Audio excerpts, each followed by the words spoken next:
Bonjour Lise, Bonjour. merci de me recevoir chez toi pour cet entretien. On va parler de tes différents engagements dans le domaine de l'écologie, D'accord. mais je pense qu'on abordera aussi ton militantisme de façon plus globale. Alors pour commencer, j'aimerais que tu nous parles un petit peu de ton parcours scolaire. Mon parcours scolaire, alors du coup, moi je suis du Pas-de-Calais déjà. J'ai fait mes études plutôt dans le social, donc sur Saint-Omer et après sur l'île. Donc c'est un diplôme de concert en économie sociale et familiale, donc c'est vraiment de l'accompagnement social comme un diplôme d'éducateur spécialisé ou d'assistante sociale. Et à la suite de ça, je me suis dit, il manque une dimension dans cet accompagnement social. Moi, je voulais vraiment rapporter une dimension d'agriculture, surtout l'agriculture bio.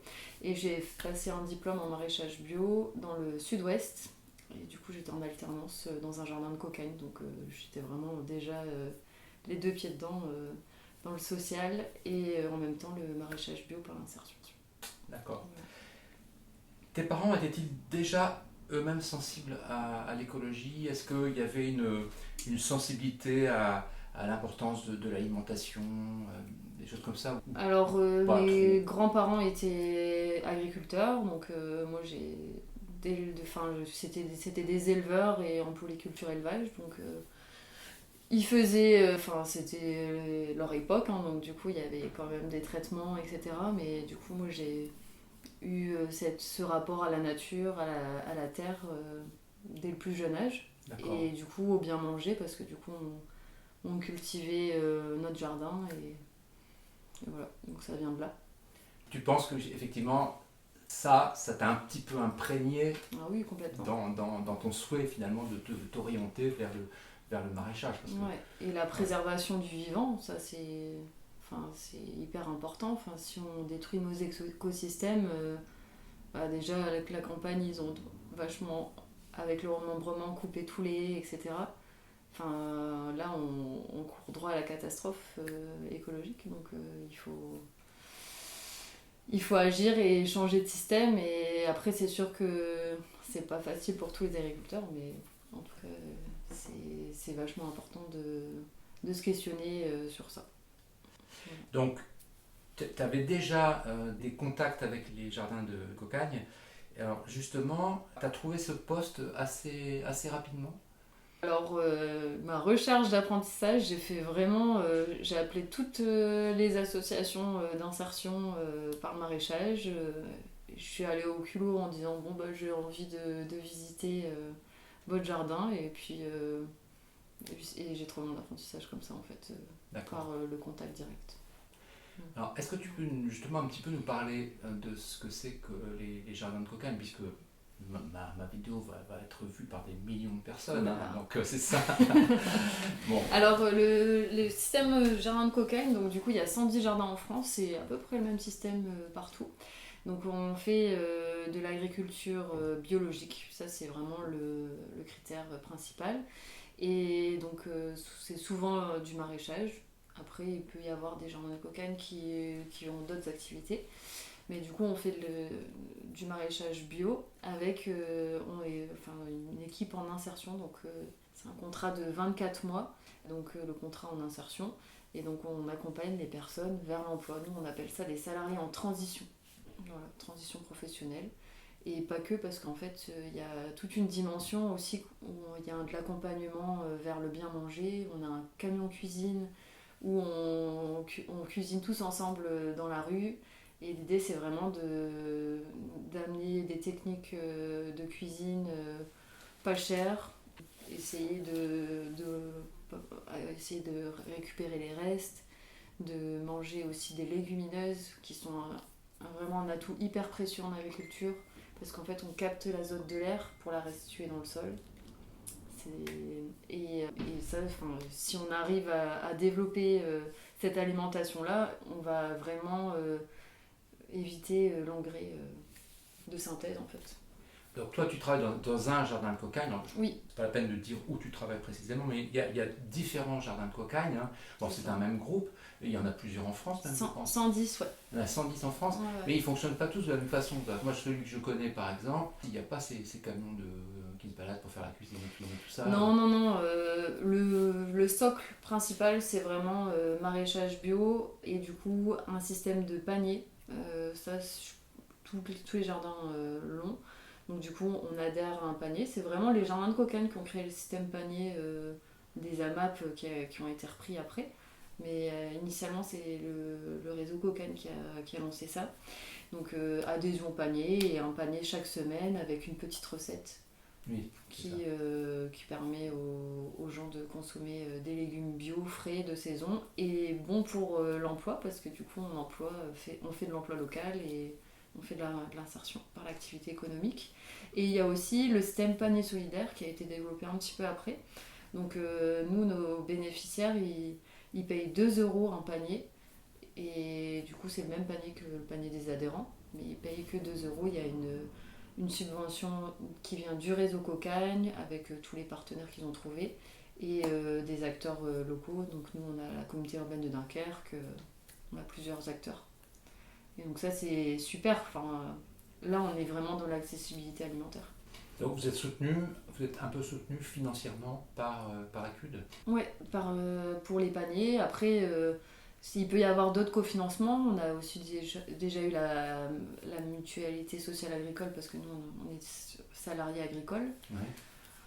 Enfin, la CPAM aussi avait fait des cofinancements, ça dépend. On peut avoir vraiment tout type. Il y a aussi des bailleurs sociaux qui font des cofinancements. Mais du coup, c'est toujours un financement du réseau Cocagne. Il me semble que c'est 4 € dans le panier. Et puis après, un autre cofinancement pour arriver aux 2 € payés par les personnes. D'accord. Parce que donc, tu parlais de chantier d'insertion, mais il y a aussi celui que je connais moi, c'est un CAT. Ouais. Hein, il y a aussi C'était des CAT. Ouais. Donc c'est pareil en fait. Alors du coup, ils sont pas réseau Cocagne parce que vraiment le réseau Cocagne, c'est vraiment l'insertion par l'activité économique. Donc là, un CAT, ça va être des personnes en situation de handicap qui sont usagers des AT souvent. Et donc du coup, c'est un support d'activité pour eux. Et voilà. Donc nous, c'est un autre type de contrat, on va dire. D'accord. Enfin, ils sont même pas considérés travailleurs, les usagers des aides, c'est pas un contrat salarié, quoi. D'accord. Et alors quel est ton rôle précisément à l'intérieur du jardin de Cocagne? Alors moi je suis encadrante technique, donc du coup le poste c'est d'accompagner les équipes vraiment sur le terrain. Donc on cultive les légumes bio, on leur apprend à planter, semer, entretenir le sol, désherber, voilà. En tout cas, initialement, non, pas Ça forcément. peut arriver, Ouais. on embauche des personnes qui ont déjà eu des formations, enfin voilà, mais c'est à la marge. Globalement, on a des gens qui veulent devenir tuyauteur, soudeur tuyauteur, il y a vraiment des projets hyper différents. Il y a aussi des agents de sécurité. En fait, dans certains cas, les jardins de Cocagne, ça représente une passerelle professionnelle. Ils ne vont pas nécessairement s'engager dans le maraîchage, mais pour certains, ça arrive qu'ils s'orientent dans cette voie-là. Tout à fait, c'est vraiment un de nos projets futurs. En fait, il y a un jardin de Cocagne à Lorient qui a monté ce projet-là. C'est fait pousser ton emploi. Et donc du coup, l'idée c'est de récupérer des terres de la communauté urbaine de Dunkerque mises à disposition et du coup d'installer des futurs maraîchers. Donc là du coup ça serait déjà un parcours chez nous où on les formerait et puis après à l'issue s'ils sont prêts ils peuvent déjà faire une petite formation en maraîchage. Donc ça serait, on est vraiment en lien avec le lycée horticole de Lefrancouc qui voudrait peut-être monter une formation avec nous. Parce que là, pour le moment, il n'y a pas de section maraîchage bio, donc vraiment, on est en pourparlers pour essayer de créer vraiment une filière locale et pour développer l'agriculture bio. D'accord. Et alors, est-ce que, parce que bon, bah, c'est un peu ce que j'entends, la difficulté pour les agriculteurs, les jeunes agriculteurs, c'est de trouver des terres. Est-ce que effectivement les jardins de campagne sont confrontés au même type de problème, de trouver des terres? Parce que vous cherchez des terres proches de l'île quand même, en général, non? Ouais, complètement. Là, enfin, on veut être à proximité des villes. Après, il y a aussi des jardins de cocagne en zone rurale, mais globalement, là où on a des personnes en recherche d'emploi, c'est souvent sur les bassins plutôt urbains. Ouais. Donc après, c'est en fonction des volontés politiques d'installer ce type de structure, quoi. Et là, on est vraiment Enfin, c'est compliqué là, en ce moment politiquement parce que les ACI sont un peu remis en question et on perd des postes en insertion. Donc, ça, c'est quand même. C'est-à-dire, qu'est-ce que tu dis? On perd des postes. Il y a moins de financement. Il y a moins de financement pour des gens qui veulent faire de la réinsertion. Et dans l'idée, c'est un peu la mouvance du zéro. Des territoires zéro chômeur. Enfin, voilà, on veut tendre vers ça. Et donc du coup, tout l'aspect accompagnement, moi je pense que c'est vraiment hyper important parce qu'on a des personnes qui arrivent, ils sont très très éloignés de l'emploi. Les mettre tout de suite dans une entreprise, ça va être compliqué. Oui, alors j'arrive pas à comprendre vraiment cet objectif politique parce que le zéro chômeur, supprimer les possibilités d'insertion, effectivement, comme tu le dis, remettre les gens au travail, en espérant que ces gens-là vont, comme ça, du jour au lendemain, traverser la rue en entreprise, ça paraît bizarre, quoi. Bah oui, c'est vraiment très étrange. Après, ça peut marcher parce qu'il y a il y a des personnes qui sont prêtes à l'emploi, mais des personnes très éloignées de l'emploi, moi je suis désolée. Déjà, il faut quand même maîtriser la langue. On a pas mal de salariés, on a 27 nationalités sur notre chantier. Si on ne maîtrise pas la langue, clairement, on ne peut pas s'intégrer dans le monde du travail. Donc, déjà 2 ans, moi je trouve ça déjà assez court pour maîtriser une langue. Et voilà. Déjà, en plus, les formations, si on ne parle pas français, clairement, on ne rentre pas dans une formation. Donc, du coup, c'est le serpent qui se mord la queue. Si on veut vraiment intégrer les gens, il faut leur apprendre le français. Et après, l'étape 2, fixer un projet professionnel cohérent, faire une formation et puis voilà. Après, ça fonctionne, quoi. Mais du coup, ça nécessite quand même un petit temps. Et après, ça peut être pas forcément que des étrangers, ça peut être des gens qui ont eu des parcours de vie, soit des jeunes qui n'ont jamais travaillé de leur vie et que ça leur fait du bien d'être dans le monde du travail, d'apprendre le savoir-être, etc. Soit aussi des personnes qui ont eu une rupture, je sais pas, ça peut être... ils ont eu un souci dans leur vie, ils ont commencé à avoir une addiction, etc. Clairement, ces personnes-là, c'est quand même compliqué de revenir tout de suite dans le monde du travail, quoi. Il faut un petit temps d'adaptation. Et puis je pense que finalement, être en contact avec la nature, j'ai l'impression que c'est toujours une bonne solution. Il y a eu quand même des expériences aussi avec certains bateaux qui accueillaient des jeunes délinquants, etc. Et ça fonctionne toujours super bien. Moi, je suis allé voir récemment le film Tehachapi qui a été réalisé par l'artiste JR. Et on se rend compte à quel point c'est d'une efficacité redoutable. C'est-à-dire le projet artistique, donc ça se passe dans une des prisons les plus violentes des États-Unis. Et c'est absolument incroyable ce qu'il arrive à obtenir des prisonniers, ce type-là. Bon. Donc, il y a toute une clientèle.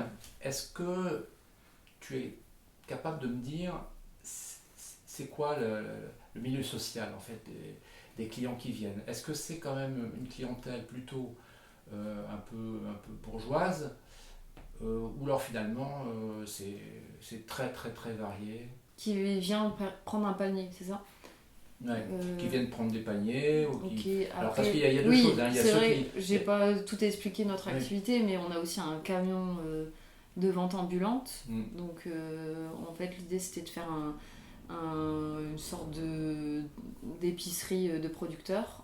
Et donc pour aller aussi au plus proche, on va même à Coudekerque village. Il n'y a pas de commerce là-bas, clairement. Donc c'était aussi cette idée de rapprocher les produits bio et de saison dans toutes les zones. Et dans les lieux qui sont désertés par les commerçants, en fait. C'est ça, tout à fait. Les commerçants de l'alimentaire. Voilà, donc du coup, on propose cette activité-là.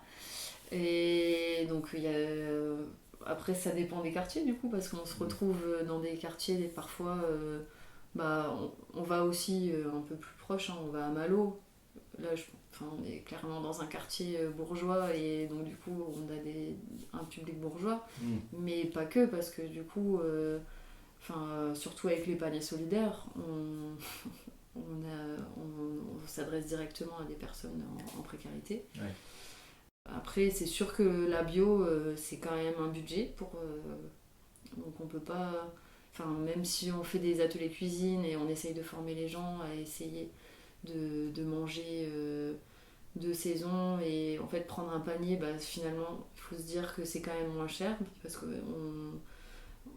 franchement, économiquement, c'est moins cher de prendre un panier que d'aller au camion. Oui. Clairement. Oui. Et c'est économiquement plus intéressant. Mais c'est sûr qu'il faut apprendre à le cuisiner, donc du coup, c'est pour ça qu'on fait cette dimension de camion. Et après, j'ai pas parlé aussi de l'activité qu'on a développée, c'est la légumerie du littoral. Donc ça se situe à Grande-Synthe, donc c'est un projet vraiment de territoire où on fait une sorte de plateforme logistique locale où on ramène tous les produits bio du territoire dans l'idée. On va même aller jusqu'à la viande, etc. Donc là, on n'y est pas encore. Pour le moment, c'est que du légume. Mais on veut vraiment ramener tous les produits bio locaux et les dispatcher aux cantines du territoire. Voir la restauration collective, on peut aller aussi... on a des partenariats avec des EHPAD, etc. D'accord. Donc, voilà. Ça, du coup, c'est vraiment la démocratie alimentaire parce que il y a des enfants qui mangent peut-être que le seul repas, c'est la cantine. Donc c'est hyper important. Alors moi, j'ai acheté un panier bio pour 3 personnes. Bon, ça coûtait 10 euros pour 3 personnes. Donc, 10 euros. Je considère que c'est complètement accessible. Enfin, on a quand même dénigré le bio en disant que c'était riche, inaccessible. Bon, c'est faux. En plus, vous mettez en place des politiques tarifaires intéressantes pour des gens qui sont en situation précaire. Alors en fait, oui, justement, ce qui peut paraître un peu difficile, c'est que effectivement les produits bio locaux, on va se retrouver dans des paniers avec par exemple du chou rave, par exemple. On va prendre cet exemple-là parce que quand on interroge les gens sur est-ce que tu sais ce que c'est qu'un chou rave, les gens savent pas ce que c'est que le chou rave. Et donc, alors c'est vrai que vous donnez des petites recettes, ça c'est une bonne idée, hein, une petite recette, mais la question que je voudrais poser, c'est, parce que moi c'est mon sentiment à moi, c'est que les gens ont perdu cette capacité de cuisiner. Et je me dis, en fait, il faudrait que dans les écoles, on réapprenne aux jeunes à cuisiner pour que ce ne soit pas un obstacle, le fait d'avoir un chou rave chez soi, ou du chou chez soi. Qu'est-ce que tu penses de ça ? Est-ce que effectivement la cuisine, c'est un point qui... Moi, je pense qu'il faut faire de la cuisine et de l'agriculture à l'école. Oui. Clairement, il faut que les gens soient plus autonomes, il faut qu'ils apprennent aussi à coudre, il faut qu'ils apprennent à réparer, faire de la mécanique. Il faut tout faire. Enfin, en fait, on a essayé de faire des métiers... chacun a sa compétence, etc. Et on a perdu en compétences. Avant, nos grands-parents, etc., tout le monde savait bricoler de ses mains, etc. Et je pense que ça, il faut savoir le faire parce qu'on va arriver dans un monde à plus, je sais pas combien de degrés, parce que là, on a déjà passé les 1,5. Il va falloir quand même apprendre déjà la solidarité et apprendre à travailler de ses mains, à faire aussi réfléchir son cerveau parce qu'il va falloir essayer de trouver plein de solutions pour s'adapter et ça c'est la base pour pouvoir essayer de vivre demain, je pense.